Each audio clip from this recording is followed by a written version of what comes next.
মোরা তো সকলেই মুরগি রাঁধতে জানি। তবে মুই যেভাবে আজকে মুরগিটা রান্না করছি, এভাবে যদি তোমরা একবার মুরগিটা রাঁধো তাহলে তোমরা এই মুরগির মাংসের প্রেমে পড়ে যাবা। আসসালামু আলাইকুম, ওয়েলকাম টু গ্রাম বাংলার রান্নাঘর।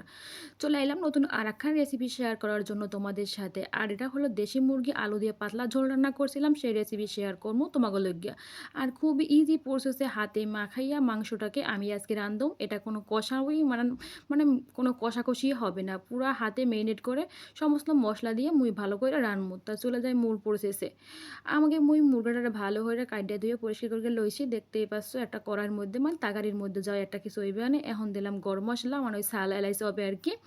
আর দিম কতখানি পেঁয়াজ কুচানো, পেঁয়াজটা আগে থেকে কুচাই রাখছিলাম, কতখানি পেঁয়াজ কুচানোটাও দিয়ে দিছি এর ভিতরে। এবার সব মশলাগুলোর আস্তে আস্তে করে দিতে হবে। এখন দিমু কতটুকু স্বাদ মতো লবণ আর কি, বলতো নুন আর কি। অনেকে আবার কইবা কি আফা তোমরা কি ডাইলে লবণ দিছো? হ ভাই, ডাইলে লবণ দিয়ে রান্ধি মোরা, তো তরকারিতেও লবণ দিয়ে রান্ধি, বলতে পারছো নুন দিয়ে রান্ধি আর কি। এখন দিলাম কতটুক হলুদের গুঁড়া, এরপর দিমু কতখানি ধনিয়ার গুঁড়া, এরপর দিমু কতখানি মরিচের গুঁড়া। আশা করি বুঝতেই পারছো।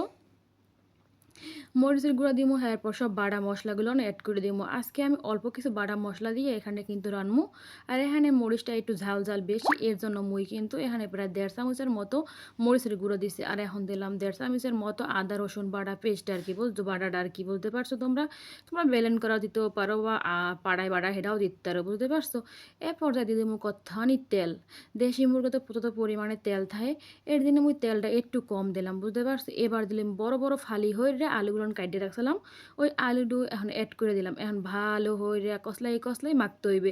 আমি দেখতেই পাইতেছো হাতের সাহায্যে কিন্তু ভালো হয়ে মাইকে লইতেছি। এটা মাইকে সুন্দর হয়ে 10 থেকে 15 মিনিট একটু আগে রাইখে দেবা রেস্টের আর কি রেস্টে রাইখে দিলে না মশলাটা সুন্দর মতো মাংসের ভিতরে ঢোকে, আর কালারটাও তরকারি সুন্দর একখান কালার হয়, মায়াবি মায়াবি। এ পর্দায় রেস্ট করে আমি চুলায় বয় দিলাম তরকারি হান। এখন ভালো হয়ে একটা খুন্তির সাহায্যে মানে যাই হোক, খুন্তি হোক চড়া হোক যাই হোক, এখন দিয়ে লাইরা সাইরা একটু কষাই লইতে হইবে। একবার যে মোড়ে কষা মনে হেডাও না, কিন্তু আমরা যেরকম পেস্ট টেস্ট দিয়ে প্রথমে কষাই এরপর যে রান্ধি, আজ কিন্তু মুই রান্ধতেছি একদম সমস্ত মশলা হাতে মাইক খেয়ে এরপর রানমু। আর দেখতেই পাইতেছো কিন্তু এভাবে কিন্তু ভালো করে একটু হাতে নিয়ে সময় আর কি এবার কষাইতে হইবে। আমি এভাবে ভালো করে একটু হাতে সময় নিয়ে ভালো ঢাইকে এরপর আবার উদলে হরছি, ঢাইকে উদলে হরে এবার কষাইছি, বলতে পারছো। দেখতেই পাচ্ছ মুই কিন্তু ঢাইকে দিচ্ছি এখানে কাঁচের ডাকনা দিয়া, ঢাইকে দিয়ে এরপর আবার একটু যখন পানিটা বাইরে দেবে এই গোস্তা দিয়া। এই গোস্তে কিন্তু অনেক পানি থাকে, এবার অনেকটা পানি বেরিয়ে গেছে দেখতেই পাইতেছো। এবার ভালো হয়ে কষাই নেবো। ভালো হয়ে কষাইয়ে মুই এবার ফাহে কি আনবো জানো, এটা তো দেশি মুরগা যেহেতু অনেক পরিমাণে সে শক্ত, এর জন্য মুই আবার ওই গ্যাস শেষ করবো না, এর জন্য প্রেশারে একটা সিটি দিয়ে নিছি। প্রেশার একটা সিটি দিয়ে নিতে পারো তোমরা, তবে তোমরা মাটির চুলায় রান্না করলে সেই ক্ষেত্রে কিন্তু প্রেশার না দিলে হইবে।